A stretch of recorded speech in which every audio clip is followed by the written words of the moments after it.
DK Shivakumar ಅವರಿಗೆ CM ಸ್ಥಾನ ಖಚಿತ ಆಗ್ತಾ ಇರೋ ಬೆನ್ನಲ್ಲೇ ನೂತನ ಸಿಎಂ ಡಿಕೆ ಶಿವಕುಮಾರ್ ಅಂತ ಹೇಳಿ ಅಭಿನಂದನೆ ಸಲ್ಲಿಸುವಂತಹ ಬ್ಯಾನರ್ನ ನಗರದ ಐಜೂರು ವೃತ್ತದಲ್ಲಿ 25 ಅಡಿ ಎತ್ತರದ ಕಟೌಟ್ನ ಹಾಕಲಾಗಿದೆ. ಪಕ್ಷ ನಿಷ್ಠೆಗೆ ಸಂದ ಗೌರವ ಅಂತ ಹೇಳಿ ಟ್ಯಾಗ್ಲೈನ್ ಹಾಕಿ ಬ್ಯಾನರ್ನ ಹಾಕಲಾಗಿದೆ. ಡಿಕೆ ಶಿವಕುಮಾರ್ ಅವರಿಗೆ ಅಭಿನಂದನೆಯನ್ನ ಸಲ್ಲಿಸಿ ಕಾಂಗ್ರೆಸ್ ಕಾರ್ಯಕರ್ತರು ಬ್ಯಾನರ್ನ ಹಾಕಿ ಘೋಷಣೆಯನ್ನ ಮೊಳಗಿಸುತ್ತಿದ್ದಾರೆ. ಈ ಕಟೌಟ್ಗಳು, ಬ್ಯಾನರ್ಗಳು ಅದನ್ನೆಲ್ಲ ಸಿಎಲ್ಪಿ ಸಭೆ ಆಗೋವರೆಗೂ ಯಾವುದೇ ಕಾರಣಕ್ಕೂ, ಹೆಸರು ಅಧಿಕೃತವಾಗಿ ಘೋಷಣೆ ಆಗೋವರೆಗೂ ಯಾವುದೇ ಕಾರಣಕ್ಕೂ ಹಾಕಬಾರದು ಅನ್ನುವಂತಹ ಸೂಚನೆಯನ್ನ ಖುದ್ದು ಡಿಕೆ ಶಿವಕುಮಾರ್ ಹಾಗೆ ಡಿಕೆ ಸುರೇಶ್ ಅವರು ತಮ್ಮ ಪಕ್ಷದ ಕಾರ್ಯಕರ್ತರಿಗೆ ಕೊಟ್ಟಿದ್ರು.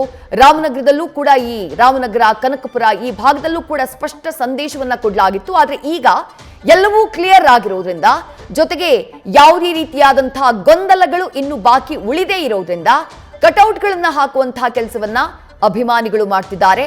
ಪಕ್ಷ ನಿಷ್ಠೆಗೆ ಸಂದಂತಹ ಗೌರವ ಇದು ಅಂತ ಹೇಳಿ ಸಂಭ್ರಮವನ್ನ ಪಡ್ತಿದ್ದಾರೆ. ಆ ರೀತಿಯ ಪೋಸ್ಟರ್, ಕಟೌಟ್ಗಳು ರಾರಾಜಿಸ್ತಾ ಇವೆ. ರಾಮನಗರದ ಐಜೂರು ಸರ್ಕಲ್ನಲ್ಲಿ ಇಂಥದ್ದೊಂದು 25 ಅಡಿಯ ಬೃಹತ್ ಡಿಕೆ ಶಿವಕುಮಾರ್ ಅವರ ಕಟೌಟ್ನ ಹಾಕಲಾಗಿದೆ. ಡಿಕೆ ಶಿವಕುಮಾರ್ ಅವರು ತಮ್ಮ ಸಣ್ಣ ವಯಸ್ಸಿನಿಂದಾನೇ ಈ ನಾಯಕತ್ವದ ಕ್ವಾಲಿಟಿಯನ್ನ ಬೆಳೆಸ್ಕೊಂಡು ಬಂದವರು. ಸ್ಕೂಲ್, ಹೈಸ್ಕೂಲ್ ಹಾಗೆ ಕಾಲೇಜುಗಳಲ್ಲಿ ಚುನಾವಣೆಯನ್ನ ಫೇಸ್ ಮಾಡುವ ಮೂಲಕ ಸ್ಟೂಡೆಂಟ್ ಲೀಡರ್ ಆಗಿ ಗಮನವನ್ನ ಸೆಳೆದಂತಹ ಡಿಕೆ ಶಿವಕುಮಾರ್ ಅವರು ಅದಾದ ನಂತರ ಯೂತ್ ಕಾಂಗ್ರೆಸ್ಗೆ ಸೇರ್ಪಡೆಯಾಗ್ತಾರೆ. ಯೂತ್ ಕಾಂಗ್ರೆಸ್ನಿಂದ ಅವರ ಜರ್ನಿ ಬಹುಶಃ ಹಿಂದಕ್ಕೆ ತಿರುಗಿ ನೋಡಿದ್ದೇ ಇಲ್ಲ ಅವರು. ಅದಾದಂತಹ ನಂತರದಲ್ಲಿ ಚುನಾವಣೆಯ ಮೇಲೆ ಚುನಾವಣೆ, ಸತತ 8 ಚುನಾವಣೆಗಳನ್ನ ಗೆದ್ದು ಬೀಗಿದವರು ಡಿಕೆ ಶಿವಕುಮಾರ್. ಮುಖ್ಯಮಂತ್ರಿ ಆಗಬೇಕು ಅನ್ನುವಂತಹ ಕ್ಲಾರಿಟಿ ಅವರಿಗೆ ಇವತ್ತಿನಿಂದ ಅಲ್ಲ, ಅವರು ಮೊದಲ ಬಾರಿ ಬಂದೀಖಾನೆ ಸಚಿವರಾದಂತಹ ಸಂದರ್ಭದಲ್ಲಿ, ಬಂಗಾರಪ್ಪ ಅವರ ನೇತೃತ್ವದ ಸರ್ಕಾರದಲ್ಲಿ ಬಂದೀಖಾನೆ ಸಚಿವರಾಗಿದ್ದಂತಹ ಸಂದರ್ಭದಲ್ಲಿ ಮುಖ್ಯಮಂತ್ರಿ ಆಗುವಂತಹ ಕನಸಿನ ಬಗ್ಗೆ ಅವ್ರಿಗೊಂದು ಬಹಳ ಸ್ಪಷ್ಟವಾದಂತಹ ಕ್ಲಾರಿಟಿ ಇತ್ತು.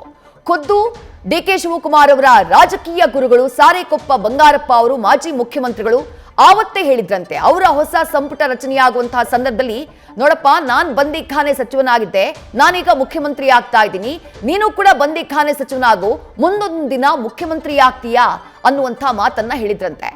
ಆ ಭವಿಷ್ಯ ಇವತ್ತು ನಿಜವಾಗ್ತಾ ಇದೆ.